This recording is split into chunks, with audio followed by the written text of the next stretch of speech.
بسم اللہ الرحمن الرحیم۔ السلام علیکم ڈیئر اسٹوڈنٹس، ہسٹری آف اسلام کی کلاس میں خوش آمدید۔ آج کا ہمارا ٹاپک ہے فرقہ معتزلہ۔ مامون کے دور پہ جیسا کہ ہم نے پڑھا کل، اس میں ہم نے کچھ واقعات پڑھے تھے کہ مامون کے دور کے اندر فرقہ معتزلہ کو بہت زیادہ عروج حاصل ہوا اور بہت سارے لوگوں نے اپنے عقائد کو جو ہے وہ پرموٹ کرنا شروع کر دیا۔ اس میں ہم نے پڑھا کہ کیسے اس فرقے کی ابتدا ہوئی اور کیسے ان لوگوں نے خواجہ حسن بصری سے جو ہے وہ انہوں نے کیا کیا، اختلاف کیا، اور پھر آہستہ آہستہ یہ جو ہے خواجہ حسن بصری اور ان سے جو ہے وہ الگ ہو گئے۔ اس حوالے سے ہم دیکھتے ہیں کہ معتزلہ کے عقائد کیا تھے۔ معتزلہ کے عقائد جو ہیں وہ یونانی فلسفے کے زیر اثر رہے اور انہوں نے اپنے عقائد کی جو تبلیغ ہے وہ جاری رکھی۔ اس حوالے سے ہم دیکھتے ہیں کہ یہ لوگ جو تھے وہ کہتے تھے کہ ہر معاملے کو، ہر بات کو عقل کی کسوٹی پر جانچتے تھے اور کہتے تھے کہ کیا فلاں چیز جو ہے وہ عقل کے معیار پر پورا اترتی ہے یا نہیں ہے، اور وہ جو چیز جو انہیں عقل کے معیار سے ماورا نظر آتی تھی اور ان کو سمجھ نہیں ہوتی تھی تو وہ اس کی مختلف توجیحات پیش کرنا شروع کر دیتے تھے۔ اسی وجہ سے ان کے لیے ماہرین نے جو ہے استعمال کیا ہے عقلیت پسند یا ریشنلسٹ کا جو ہے نام استعمال کیا ہے۔ اس کے علاوہ ان کا ایک عقیدہ یہ تھا کہ یہ کہتے تھے کہ نعوذ باللہ قرآن پاک جو ہے وہ مخلوق و حادث ہے، جیسا کہ ہم مسلمان ہیں اور ہمارا یہ ایمان ہے کہ قرآن پاک اللہ تعالیٰ کی آخری کتاب ہے، اللہ تعالیٰ کے آخری نبی پر یہ نازل ہوئی اور اس کے اندر جو ہے اللہ کے رسول نے جو ہے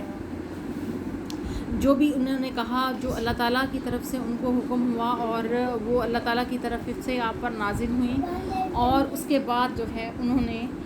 وہی چیزیں جو ہیں اس میں بیان کی ہیں۔ بالکل اسی طرح سے اللہ تعالیٰ کے کلام بالکل ازل سے لے کر ابد تک جو ہے وہ بغیر کسی اس میں کوئی تھوڑی سی بھی تبدیلی نہیں ہوئی۔ اور ان کے عقائد اس طرح کے تھے کہ یہ کہتے تھے کہ جیسے کہ یہ الفاظ ہیں، میں بالکل وہی الفاظ بیان کروں گی کہ جس میں غلطی کا احتمال نہ رہے۔ ان کا خیال یہ بھی تھا کہ فانی افعال سے متعلقہ قوانین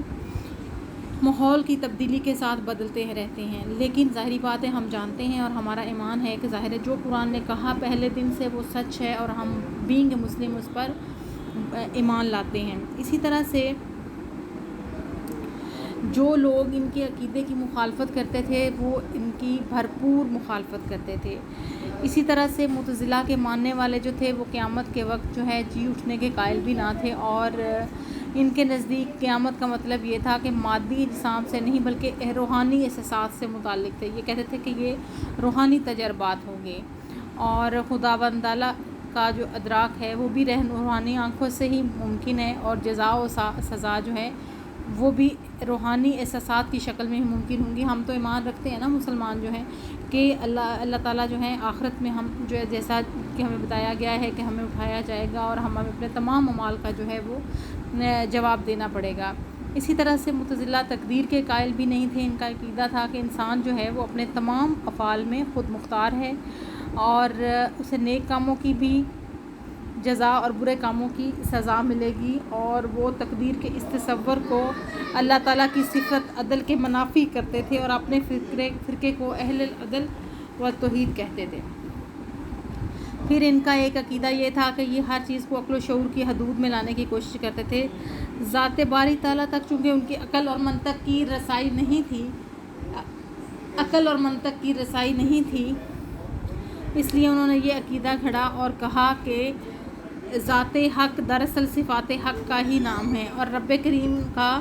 الگ سے کوئی وجود نہیں جن کو وہ مادی آنکھوں سے دیکھا جا سکتا۔ مطلب اس طرح کے ان کے تھے۔ ظاہر ہے ہم ایمان رکھتے ہیں کہ اللہ تعالیٰ کی ذات ہی جو ہے اس نے ہمیں پیدا کیا ہے اور وہی ہمیں آخرت میں بھی جو ہے جیسا ہمارے اعمال ہوں گے اس کی بنا پہ ہمیں جزا و سزا دیں گے۔ جب ان کا یہ طریقہ تھا تو جو علماء تھے انہوں نے اس چیز کو واقعی کہا کہ اللہ کے وجود کا یہ لوگ انکار کرتے ہیں، اور ظاہری بات ہے اس طریقے سے ہمیں پتہ چلتا ہے کہ یہ اللہ کے وجود کا انکار کرتے تھے۔ اسی طرح سے ہم دیکھتے ہیں کہ امر بالمعروف اور نہی عن المنکر کا عقیدہ بھی ان میں شامل سمجھتا تھا، اور یہ اپنے لیے اس حکم کو بالکل کرتے تھے کہ جو ہے ہم نے اس کو پھیلانا ہے، اور اس کے لیے یہ کیا کرتے تھے، تشدد کا سہارا بھی لیتے تھے۔ معتزلہ کے بانی جو ہیں وہ ہر چیز کو عقل کی بنا پر پرکھتے تھے، اور اپنے عقائد کو پھیلانے کے لیے عقل ہی کو اپیل کرتے۔ لیکن کہا جاتا ہے کہ اور یہ حقیقت بھی ہے کہ ہر چیز کی لاجک نہیں ہوتی۔ بہت کم لوگوں کے اندر یہ جو مذہب ہے یہ مقبولیت حاصل کر سکا، اور جو بنو عباس کے خلفاء تھے کچھ، انہوں نے اس کی بہت زیادہ جو ہے وہ سرپرستی کی۔ اموی خلیفہ ولی یزید بن ولید بن عبد المالک نے کھلم کھلا اس عقیدے کو اپنا لیا تھا، تاہم اس کو جو صحیح فروغ ہوا وہ عمرو بن اور واصل بن عطا جو ہیں انہوں نے جب اس کو بہت زیادہ پروموٹ کرنا شروع کیا تو تب ہوا۔ ابو جعفر منصور کے بارے میں کہا جاتا ہے کہ ابو جعفر منصور اگرچہ ان عقائد کا حامی تھا اور مداح تھا، لیکن پبلک کے ڈر سے وہ ان چیزوں کا کھلم کھلا اظہار نہیں کرتا تھا، اور جیسے ہی ان کو سرکاری سرپرستی حاصل ہوئی اور واصل بن عطا کو بھی خلفاء کی طرف سے گرین سگنل ملا، تو انہوں نے عباسی خلفاء جو تھے ان کی طرف سے تو پہلوی، سریانی، یونانی اور ہندی زبانوں سے حکمت و فلسفہ کی کتابیں جو ہیں وہ ان کا ترجمہ کروایا گیا، اور ایک ہم کہہ سکتے ہیں کہ مناظرے جو ہیں وہ مختلف اوقات میں سلطنت کے اندر جو ہیں وہ منعقد کیے جانے لگے، اور مختلف طرح کی توجیہات جو ہیں پیش کی جانے لگی۔ لیکن علماء حق جو تھے وہ اس چیز کے خلاف تھے، اور واقعتاً ان کو خلاف ہونا بھی چاہیے تھا کہ اس میں بہت ساری ایسی چیزیں تھیں جو اسلام کے خلاف تھیں۔ ہم دیکھتے ہیں کہ معتزلہ کا جو عروج ہے وہ مامون الرشید کے دور سے شروع ہوا۔ مامون جو ہیں انہوں نے جب مناظرے منعقد کروانا شروع کیے، اور اس میں ہر طرح سے جو ہے ان لوگوں کو پروموٹ کیا گیا، ان لوگوں کو نوازا گیا جنہوں نے معتزلی عقائد کو پھیلانے میں اہم کردار ادا کیا، اور کہا جاتا ہے کہ مامون بھی کسی حد تک ریشنلسٹ تھا، اور کہہ جاتے مامون نے بغداد کے حاکم کے نام ایک تفصیلی جو ہے حکم نامہ بھیجا، جس میں اس نے اس چیز کو بہت زیادہ پروموٹ کیا کہ ان قاضیوں کو جو ہے ان کے عہدے سے ہٹا دیا جائے جنہوں نے معتزلی عقائد کا جو ہے اقرار نہیں کر رہے اور اسے اپنے خلاف قرار دے رہے ہیں۔ اسی طرح سے ہم دیکھتے ہیں کہ جن لوگوں نے اس فتنے کے خلاف آواز اٹھائی ان کے اوپر انہوں نے بے تحاشا مظالم کیے۔ محمد بن نو اور احمد بن حنبل جو ہے ان کو شدید تشدد کا نشانہ جو ہے وہ بنایا گیا، اور اسی طرح سے معتصم اور امام احمد بن حنبل کے بارے میں ہم دیکھتے ہیں کہ معتصم جب خلیفہ بنا تو اس نے امام کو بغداد بلانے کا حکم جاری کیا، اور کہتے ہیں کہ ان کو زنجیروں سے باندھ کر جو ہے رقہ سے بغداد لایا گیا۔ محمد بن روڈ جو ہیں وہ اس حد تک ان پر تشدد کیا گیا، اور ظاہری بات ہے کہ وہ اس چیز کی تاب نہ لا سکے اور وہ راستے میں ہی وفات پا گئے۔ لیکن جب امام احمد بن حنبل آئے تو انہوں نے باقاعدہ مناظرے کے ذریعے خلق قرآن جو ہے ان کو قائل کرنے کی کوشش کی گئی، لیکن امام جو ہیں وہ انہوں نے بالکل قائل نہیں ہوئے، اور اس طرح سے ان کو کوڑے لگائے گئے، ان کو سزا دی گئی۔ لیکن امام احمد بن حنبل جو ہیں وہ یہ سب کچھ نہایت صبر سے برداشت کیے، اور ہر دفعہ جب ان کو کوئی کوڑا لگایا جاتا تو وہ یہی کہتے تھے اللہ تعالیٰ کی کتاب یا سنت رسول اللہ سے دلیل پیش کرو تو میں آپ کی بات مان لوں۔ میں آپ لوگوں کو صرف اس بات پہ کہ آپ خلیفہ وقت ہیں اور ان چیزوں کا اجرا کرنا چاہتے ہیں تو میں آپ کی بات نہیں مانوں گا۔ اسی طرح سے ہم دیکھتے ہیں کہ واسق کا جب دور آتا ہے تو واسق جو ہے وہ اور بھی زیادہ تشدد اس نے کیا ان علماء حق پہ، اور اس نے امام احمد بن حنبل کو جو ہے قید میں ڈالے رکھا، اور علم حدیث کے ایک جو بزرگ تھے احمد بن نصر ان کا سر جو ہے وہ خود اس نے قلم کیا۔ اسی طرح سے وہ اس حد تک متشدد اور تعصب پسند تھا کہ اس نے رومیوں کی قید سے صرف ان مسلمانوں کو چھڑوایا جو خلق قرآن کے قائل تھے، باقی لوگوں کو اس نے چھڑوانے سے کہ وہ اس کی سلطنت کا حصہ ہیں یا شہری ہیں انکار کر دیا، یعنی کہ اس حد تک ظالمانہ طرز عمل تھا ان کا۔ کہ صرف جو لوگ خلق قرآن کے قائل تھے ان کو بلایا گیا، باقیوں کو جو ہے بلانے سے منع کر دیا گیا۔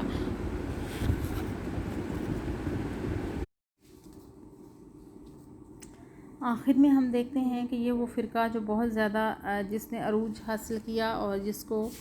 اموی دور سے ہی جو ہے جس کو پرموٹ کیا جانے لگا، لیکن آہستہ آہستہ یہ جو ہے زوال کا شکار ہوئے، اور جو علماء حق تھے انہوں نے ہمیشہ حق کی بات کی اور کبھی بھی ان کی بات جو ہے وہ ماننے سے انکار کیا، ہمیشہ ان کی بات، کیونکہ وہ حق پہ تھے۔ اسی طرح سے ہم دیکھتے ہیں امام احمد بن حنبل جو ہیں وہ بالکل اپنے عقیدے پر جو ہے وہ ڈٹے رہے، اور انہوں نے جس قدر ظلم و جبر جو ہے وہ برداشت کیا۔ تو اسی طرح سے ہمیں پتہ چلتا ہے کہ متوکل جو تھا اس نے کیا کیا، متوکل جو خلیفہ تھا اس نے اپنا طرز عمل جو ہے معتزلہ کے بارے میں بدل دیا، اور اس نے وہ جو تشدد پر مبنی رویہ تھا اس کو ختم کیا، اور ان علماء کی جو ہے اس نے بڑی قدر افزائی کی، اور اس طرح سے ہم دیکھتے ہیں کہ اس فتنے کا جو ہے وہ سد باب کیا گیا۔ اسی طرح سے ہم نے دیکھا کہ 4 صدی ہجری کے آغاز میں امام ابو الحسن اشعری نے بہت مقبولیت حاصل کی، اور اسی طرح سے اس دور کے اندر جو ہے فلسفہ کے حوالے سے ہم دیکھتے ہیں کہ بہت سارے لوگ جو ہیں وہ آگے آئے، لیکن بہرحال ہمیں اس کا اندازہ اس بات سے ہوتا ہے کہ علماء حق کے اپنی جو ہے نقطہ نظر جو تھا وہ اس پر ڈٹے رہے، اور پھر یہ جو فرقہ تھا آہستہ آہستہ جو ہے یہ زوال پذیر ہو گیا۔ اس فرقے کے بارے میں جو باتیں کی جاتی ہیں کہ جو ان کے خیالات تھے وہ عموماً جو ہے کچھ لوگوں کے اندر تو وہ مقبولیت حاصل کر پائے، لیکن بہرحال یہ تمام چیزیں جو تھیں وہ اسلام کے خلاف تھیں، اور آہستہ آہستہ بالکل جو عباسی خلیفہ بھی تھے اور متوکل جو ہے وہ ہم دیکھتے ہیں کہ وہ بالکل ان تمام چیزوں سے طائب ہو جاتا ہے۔ لیکن اگر ہم ایون واسق کا طرز عمل دیکھیں تو ہمیں پتہ چلتا ہے کہ واسق جو تھا وہ اس حد تک متشدد تھا اپنے ان خیالات کے بارے میں کہ جب اس نے مطلب اس حد تک وہ تعصب سے اس کا ذہن بھرا ہوا تھا کہ بینگ اے مسلم جو تمام لوگ ظاہر اس کی رعیت تھے اور مسلمان لوگ تھے اس کے، اپنے ان تمام لوگوں میں اگر لڑائیاں، جیسے کہ آپ جانتے ہیں کہ رومیوں کے ساتھ جب مسلمانوں کی لڑائیاں ہوئی تھیں تو اس دور میں کچھ مسلمان بھی جو تھے وہ ان کے قبضے میں چلے گئے، اور اسی طرح سے جب ان کے چھڑوانے کا معاملہ آیا تو واسق اس حد تک اپنے عقائد کے بارے میں سخت تھا کہ اس نے ان لوگوں کو لینے سے انکار کر دیا جنہوں نے معتزلہ کا انکار کیا تھا، یعنی کہ صرف ان کے اس مذہبی خیالات کی بنا پر۔ حالانکہ اگر ہم دیکھیں تو بڑا ہمیں رواداری کا دور ملتا ہے جس میں ہم نے دیکھا ہارون الرشید کے دور میں، ایون مامون کے دور میں، کہ عیسائی، مسلم، ہندو تمام لوگ جو ہیں وہ اعلیٰ عہدوں پر فائز تھے، اور وہ اپنے اپنے فیلڈز میں اپنا اپنا کام جو ہے نہایت احسن طریقے سے سر انجام دے رہے تھے، لیکن معتزلہ کے بارے میں آ کر جو ہے یہ اس حد تک جو ہے تعصب سے ان کا ذہن بھر چکا تھا۔ تو ہم نے جو ہے خلیفہ مامون کے دور میں ہونے والے واقعات پڑھے، ہم نے اس میں پڑھا کہ خلیفہ مامون الرشید کے دور کو سنہری دور کیوں گردانا جاتا ہے، خلیفہ کے دور میں جو کامیابیاں حاصل کی گئیں، خاص طور پہ رومیوں سے جنگیں اور اس میں کامیابیوں کا حاصل کیا جانا۔ اسی طرح سے مامون کے دور میں ہمیں کچھ کنٹروورشل چیزیں ملتی ہیں جس میں ہم نے دیکھا کہ ان کے معتزلی عقائد کا حامی ہونا اور معتزلی عقائد کے فروغ کے لیے کام کرنا۔ اسی طرح سے امام علی رضا کے بارے میں کہ ان کو اس نے پہلے کیا کیا، اپنا جو ہے آپ نے بعد جو ہے ان کو خلیفہ نامزد کیا، لیکن بعد میں ان کی جو ہے شہادت کے بارے میں ہمیں 2 طرح کی رائے ملتی ہیں۔ یہ واقعہ ان کے دور کا اہم واقعہ ہے۔ اسی طرح سے ہمیں کچھ ایسی چیزیں جیسے ہم نے ان کی زندگی کے مختلف پہلوؤں پر روشنی ڈالی، جیسے ان کی خصوصیات میں عفو و درگزر تھا، اور عدل و انصاف کے حوالے سے جو ان کا کردار تھا، مثلا اگر ان کا بیٹا، جیسا کہ آپ نے جانا کہ ان کے بیٹے کا نام عباس تھا، اور عباس نے جب ایک بڑھیا کی زمین جو ہے ہتھیا لی اور اس کا مقدمہ جو ہے وہ دائر کیا گیا تو اس کے خلاف بھی خلیفہ وقت نے جو ہے فیصلہ دیا۔ تو یہ تمام چیزیں ہمیں ایسی چیزیں ملتی ہیں، پتہ چلتا ہے کہ ان کی ذات میں کچھ ایسی خصوصیات تھیں جس میں ہم دیکھتے ہیں کہ جو ان کا کردار ہے عدل و انصاف کے حوالے سے وہ بہترین نظر آتا ہے. لیکن اگر بات معتزلہ کی ہو تو وہاں پہ وہ اس حد تک سختی کرتے ہیں کہ لوگ جو ہیں ان کی بات مانیں اور معتزلی عقائد جو ہیں ان کو فروغ دیا جائے. اسی طرح سے مامون کے اوپر کچھ سوالات اٹھائے جاتے ہیں. ان کی جو ہیں ان کا جو رویہ تھا امام علی رضا کی طرف اور ان کی شہادت پہ، اس پہ دو طرح کے ہمیں لوگ ملتے ہیں جن کا خیال، ایک کا خیال ہے کہ امام علی رضا کو شہید کروانے میں ان کا ہاتھ تھا، اور ایک وہ ہیں جو کہتے ہیں کہ نہیں ایسا نہیں تھا. تو یہ دو طرح کی رائے ہمیں اس حوالے سے ملتی ہیں. موسیقی کے حوالے سے ہم دیکھتے ہیں کہ بڑے بڑے موسیقی کے جو ماہر ہیں، اسحاق موصلی کا نام ہمیں ملتا ہے. اور ترقی و خوشحالی کے حوالے سے اگر ہم بات کریں تو ہمیں پتہ چلتا ہے کہ اس دور کے اندر بے انتہا ترقی ہوئی، اور خاص طور پہ سسلی کا جو جزیرہ ہے وہ اس دور میں فتح کیا گیا، اور ان کا جو حسن سلوک تھا وہ غیر مسلموں سے بھی ان کا حسن سلوک ہمیں نظر آتا ہے. اس کے علاوہ ہمیں یہ پتہ چلتا ہے کہ خلیفہ مامون کے دور میں جو سلطنت پر زیادہ جو تھا اثر و رسوخ کن کا تھا وہ تھا اب ایرانیوں کا تھا. ایرانی ہمیں زندگی کے تمام شعبوں میں نظر آتے ہیں. اور ہارون کے دور میں آپ نے پڑھا کہ جس طرح سے برامکا کو عروج ہوا، اور پھر خاندان برامکا جو ہے ان کا زوال ہمیں نظر آتا ہے. اسی طرح سے ہم دیکھتے ہیں یہ ہمیں تمام چیزیں مل کر نظر آتی ہیں کہ وہ کیسے تھے اور ان کا دور حکومت کیا تھا. لیکن بہرحال ہم یہ سمجھتے ہیں کہ خلیفہ مامون کا جو دور حکومت ہے وہ بھی سنہری دور تھا، اور وہ سنہری زمانہ کس بنا پہ کہلایا جاتا تھا؟ وہ اس بنا پہ کہلایا جاتا تھا کہ مامون جو ہے ان کا جو طرز حکومت تھا، ان کا جو انتظام سلطنت تھا وہ بے نہایت اعلیٰ تھا، اور اس میں انہوں نے ایک قابل حکمران کی طرح جو ہے کردار ادا کیا. لیکن سرکاری سرپرستی میں معتزلہ کا جو ہمیں عروج ہے، اور معتزلہ کے حامیوں کے ساتھ جنہوں نے یہ سلوک کیا، اور پھر مختلف طرح کے مناظرے، یہ چیزیں بھی جو ہیں ہمیں اس دور میں نظر آتی ہیں. اور ان کے جو عقائد تھے وہ کافی حد تک ایسے تھے جس پر اعتراض کیا جاتا ہے. اس کے علاوہ ہمیں ایسے نام ملتے ہیں اس دور میں جو کہ اعلیٰ عہدوں پر فائز رہے، جیسے فضل بن سہیل، حسن بن سہیل، احمد بن ابی خالد اور احمد بن یوسف کا نام ہمیں ملتا ہے کہ یہ وہ بہترین لوگ تھے جن کو انہوں نے اعلیٰ عہدوں پر فائز کیا. اسی طرح سے سلطنت طاہریہ کا بھی اگر ہم دیکھیں تو سلطنت طاہریہ کا بھی جدا ہونا ایک ایسا واقعہ تھا جو ایسی چیزیں جو ہیں وہ حکومت کو ڈکلائن کی طرف لے جاتی ہیں. تو یہ چیزیں بھی ہمیں پتہ چلتی ہیں. لیکن یہ فتوحات، انتظام سلطنت اور جو ایون سفارتی تعلقات جو تھے اور تجارت کی جو ترقی ہے، اس حوالے سے اگر ہم دیکھیں تو مامون الرشید کا دور جو ہے وہ بہترین دور جو ہے وہ گردانا جاتا ہے، اور بلا شبہ ہم اس کو سنہری دور کہہ سکتے ہیں. اگر آپ اس پہ آپ کو چند سوالات آئیں گے، ان سوالات میں فرقہ معتزلہ پہ سوال آ سکتا ہے الگ سے 10 نمبر کا. اس کے علاوہ اس کو آپ یہ بھی اس طرح سے بھی اس پہ سوال پوچھا جا سکتا ہے کہ مامون الرشید اور اس کی مذہبی پالیسی کے بارے میں آپ کیا جانتے ہیں. اسی طرح سے اس پہ سوال آئے گا کہ خلیفہ مامون کے دور کے اندر ہونے والے اہم واقعات بیان کریں، وہ بھی آپ بیان کر سکتے ہیں. اسی طرح سے آپ اس پہ ایک سوال آ سکتا ہے کہ ہارون الرشید مامون کے دور کو سنہری زمانہ کیوں کہا جاتا ہے، اس پہ آپ بات کر سکتے ہیں. اس کے علاوہ ان کے دور میں ہونے والے، جیسا کہ وزراء کا نام میں نے آپ کو بتایا، تو اس پہ اس طرح سے پوچھا جا سکتا ہے